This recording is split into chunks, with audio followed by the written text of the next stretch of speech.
Kila mtu mwenye kilimo cha aina hii afahamu kwamba tutamfikia. Kwa hiyo wanywaji wa gongo na wenyewe wanaopika, wanaotengeneza, tutawafikia.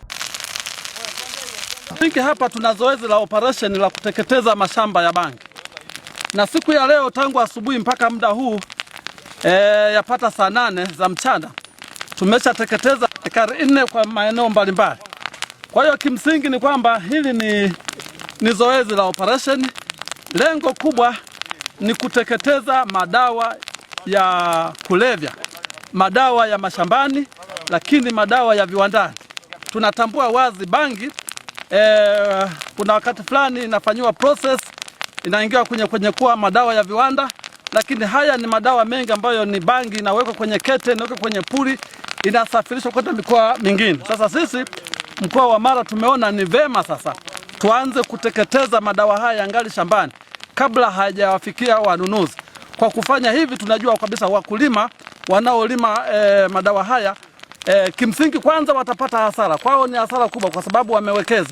Lakini pili, tunatoa elimu. Maeneo haya yanafaa sana kwa kilimo cha nyanya, kilimo cha mahindi, kilimo cha mazao mbalimbali. Na tumeona sehemu nyingine wamelima karanga, sehemu nyingine wamelima alizeti. Sasa ni watu ambao wangeweza kuelimishwa, wangeweza kufanya kilimo au uchumi mbadala. Badala ya kulima bangi, walime kilimo cha nyanya, walime kilimo cha mahindi, walime kilimo cha karanga, watapata mazao. Lakini kilimo hiki cha bangi kitawatia hasara. Kitawatia hasara kwa sababu operation hii si ya muda mfupi, ni operation ya kudumu. Kama mnavyoona leo tunashukuru pia ushirikiano wa viongozi wa serikali ya kijiji. Serikali ya kijiji wamekuwa na ushirikiano mkubwa, mwenyekiti wa kijiji ametoa ushirikiano mkubwa, mwenyekiti wa kitongoji ametoa ushirikiano mkubwa, wa kijiji ametoa ushirikiano mkubwa, lakini na wadau wengine wa taasisi ya mnyororo wa haki jinai tumeshirikiana katika operation kama hizi, wanasheria, lakini mkondo wa mahakama, lakini mkuu wetu wa mkoa Fadekana Evans Mtambi tumepata ridhaa yake ya kufanya operation hii. Kwa hiyo anafahamu kinachoendelea. Zoezi hili ni endelevu na mtu asitarajie kwamba tunaweza tukakata tamaa. Tutaendelea wilaya hadi wilaya nyingine. Leo tuko wilaya ya Bunda, kijiji cha Mekomalilo, lakini kesho tutakuwa wilaya nyingine. Na kila mtu mwenye kilimo cha aina hii afahamu kwamba tutamfikia.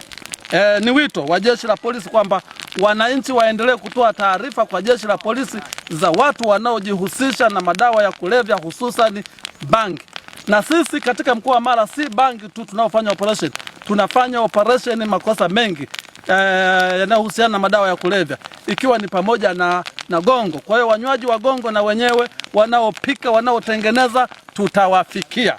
Waelimishwe ili waweze kulima mazao mengine mbadala yatakayoweza kuwasaidia katika familia zao, kwa sababu madawa ya kulevya yanaweza kutuharibia watoto wetu na watu wengine kwenye familia zetu.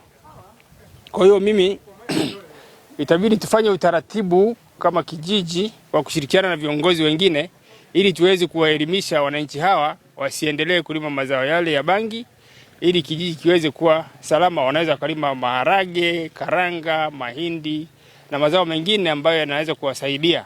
Kwa hiyo nawashukuru jeshi la polisi pamoja na mkuu wa mkoa Kanali Evans Mtambi, kamanda wa polisi wa mkoa, RPC, RCO tulioshirikiana nao. Sasa wakati huo tutakapokuwa tunakaa vikao vya mikutano yetu ya vijiji, tutawaelimisha wananchi wetu ili wasiendelee kulima mazao ya bangi yatakayotuharibia vijana wetu.